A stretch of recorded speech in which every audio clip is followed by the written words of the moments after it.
جب ہم تاریخ کی اسٹڈی کرتے ہیں اور تاریخ کا مطالعہ کرتے ہیں تو زمانہ جاہلیت میں اس سفر کے مہینے کو آسمانی آفات و بلیات، اصائب و ملائم کا اور اللہ رب العزت کی بارگاہ سے آسمانی جنات کے نزول ہونے کا مہینہ سمجھتے تھے۔ زمانہ جاہلیت کے جہلاء اس سفر کے مہینے کو انتہائی منحوس مہینہ قرار دیا کرتے تھے۔ ان کا ذہن یہ ہوتا کہ ہر سال جب سفر کا مہینہ آتا ہے تو وہ اپنی آمد کے ساتھ ہی آفات و بلیات لے کے آتا ہے، مصائب و آلام لے کر آتا ہے، پریشانیاں لے کر آتا ہے، بیماریاں لے کر آتا ہے، تکلیفات لے کر آتا ہے، کثرت اموات لے کر آتا ہے، کثرت کے ساتھ موتیں نازل ہوتی ہیں۔ ان لوگوں کا معمول یہ تھا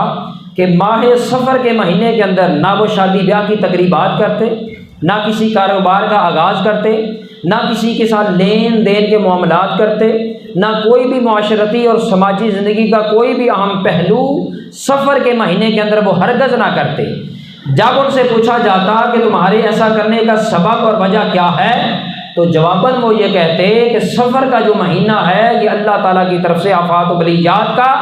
پریشانیوں کا، مصیبتوں کا، مشکلات کا مہینہ ہے، لہٰذا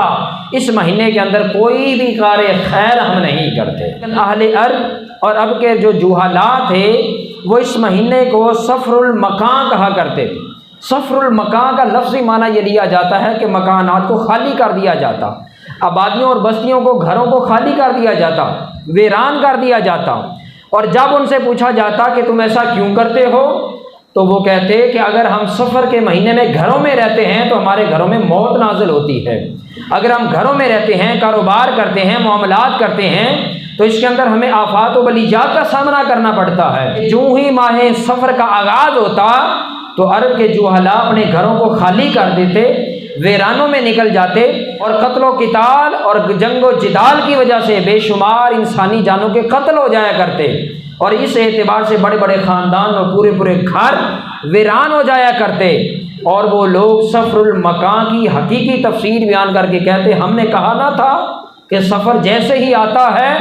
گھر کے گھر ویران کر کے جاتا ہے۔ اللہ کے کرتے وہ اپنی جہالت کے سبب تھے۔ محبوب کائنات امام الانبیاء حضور تاجدار کائنات صلی اللہ علیہ وسلم نے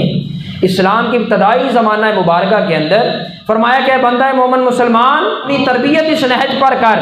کہ ما اصابک من حسنہ،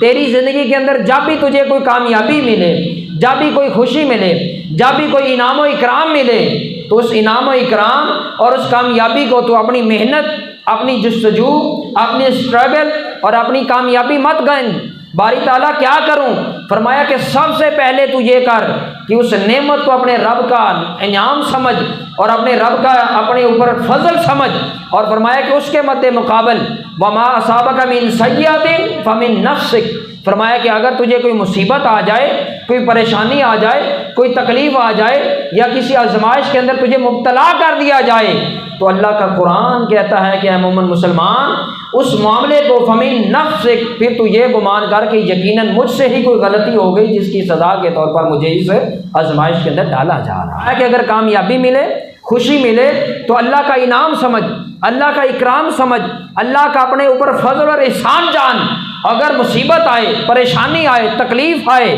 کسی آزمائش کے اندر تجھے ڈالا جائے، مبتلا کر دیا جائے تو اسے اپنے نفس کی ملامت جان، اس لیے کہ اللہ رب العزت نے تیری زندگی کو مکافات عمل کے دائرے میں رکھ دیا ہے۔ اور پھر اللہ رب العزت نے قرآن مجید برہان رشید کی سورہ توبہ کے دوسرے مقام پر فرمایا ان عدۃ الشہور عند اللہ 12 شہرا، فرمایا کہ لوگوں خبردار،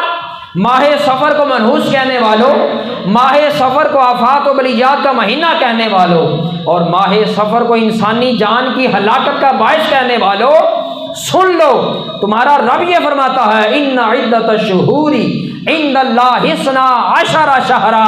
کہ بے شک یہ سارے کے سارے سال کے 12 مہینے تمہارے رب کی طرف سے ہیں، تمہارے مالک و مولا کی طرف سے ہیں، تمہارے غفور رحیم رب کی طرف سے ہیں۔ اور کب سے ہیں؟ فرمایا یوم خلق السماوات والارض، فرمایا کہ یہ اس وقت سے ہیں جب سے اللہ نے زمین و آسمان کو پیدا کیا۔